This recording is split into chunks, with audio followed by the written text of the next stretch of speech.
Hey guys, Zane here with another one take review, and today I want to talk about the Velvet Underground's White Light, White Heat. White Light, White Heat is often held directly next to the Velvet Underground's Nico collaboration slash debut album in the often fought out debate within the band's fanbase of which of the two albums is the early alternative music pioneers' most experimental effort. While their Andy Warhol donning album cover of their debut album is definitely their most iconic record and arguably their true masterpiece overall, the Velvet Underground took the opportunity to create a sophomore album that was seemingly unlike anything else that was going on within the musical world in 1968. The most intriguing thing about White Light, White Heat isn't so much that it's absolutely insane, but more that it's actually rooted in total normalcy.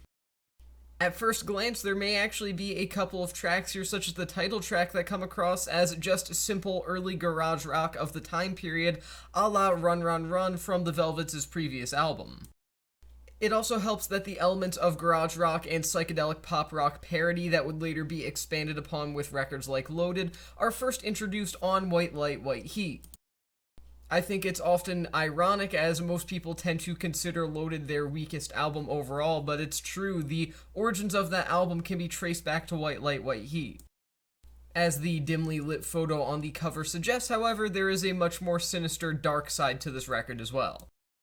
Many of these traditional rock sounds of the time period are actually layered under dense waves of noise and general levels of distortion that were definitely uncommon for the time period.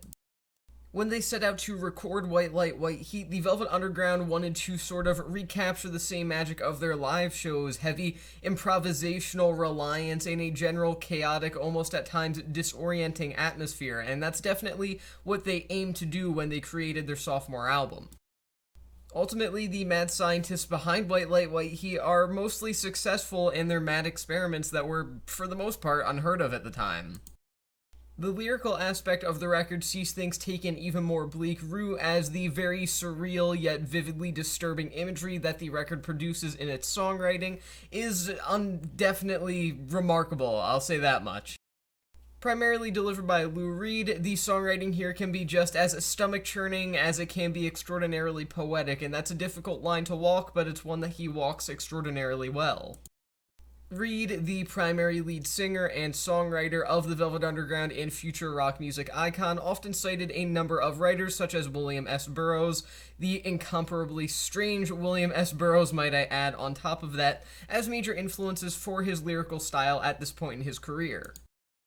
Compared with the improvisation-relying compositions, expectedly surreal, cryptic songwriting about things like sex, drugs, death, and other macabre topics and dark, difficult-to-discuss topics, to say the least, add another level of distortion to the record that goes beyond just audio itself, but rather a tone of a sort of menacing vibe overall that kind of defines White Light, White Heat.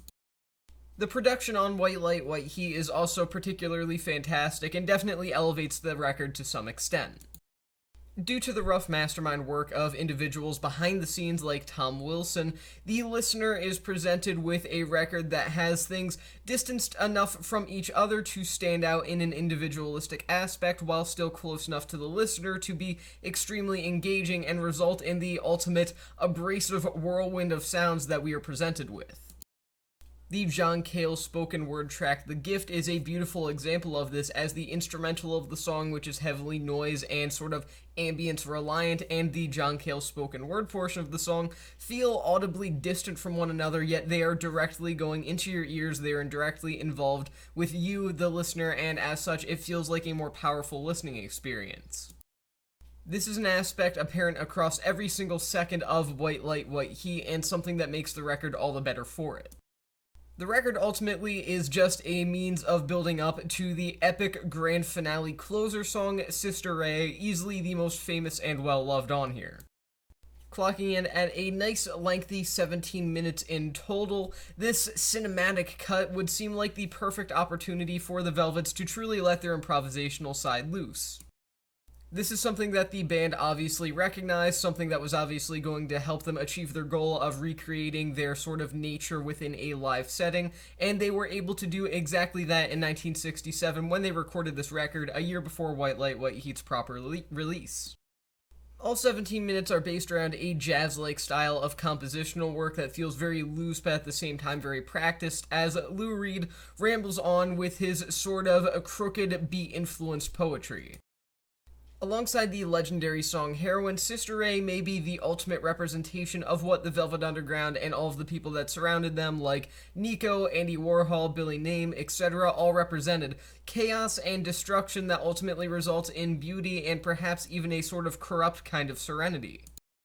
Needless to say, Sister Ray is not only an amazing song and easily one of the best songs that the Velvet Underground did in their short career, but it's also one of their most impactful songs, and without a doubt, while not necessarily one of their most emotional, one of their most impressive in general.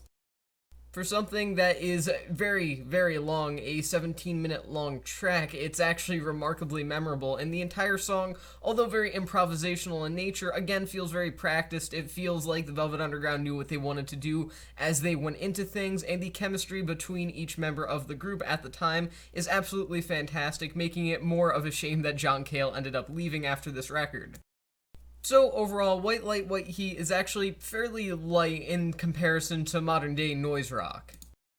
I mean, even by the time that the 1980s had rolled around, bands like Sonic Youth, Teenage Jesus and the Jerks, even Swans were all making very no-wave or no-wave adjacent sounds that seemed hell-bent on creating something just more destructive and musically vicious than anything the Velvet Underground did. Nonetheless, everybody that had a hand in the creation of White Light, White Heat is someone that was a part of a record that is not only horribly uncomfortable, but at the same time addictively ahead of its time, and one that still manages to somehow, someway hold up decades after its initial release. I'm going to give White Light, White Heat 4.5 stars out of 5. My one take on this album is that simply it isn't long enough. I would actually like it to be longer, but while it is a little bit too short for my personal liking, I think it's an absolutely brilliant album. The lyricism here is surreal and disturbing to no end, which is absolutely fantastic, of course, as it suits the very harsh and at times mildly dissonant in a controlled form, of course, instrumentals and compositions. The chemistry between the members of the Velvet Underground at the time was just off the charts, and generally speaking, I think that they were extraordinarily successful in the overall attempt to recreate their improvisational live sounds. That was kind of what they were going for on this album as a sort of contrast to the more controlled vibes of their debut.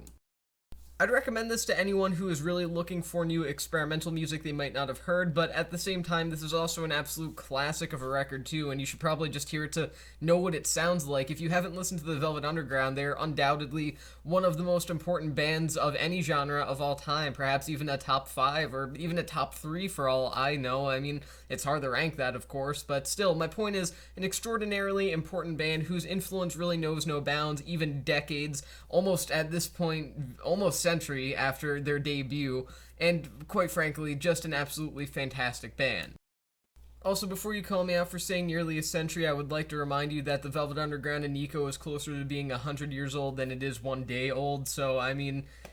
it's true, we're getting to that point where these records are getting older, but nonetheless, White Light, White Heat still holds up tremendously, and quite frankly, still manages to knock it out of the park ahead of other more recent acts and the acts that followed it and were influenced by it. So again, 4.5 stars out of 5, and with that being said, that's the end of this review, and I will see you guys in the next one.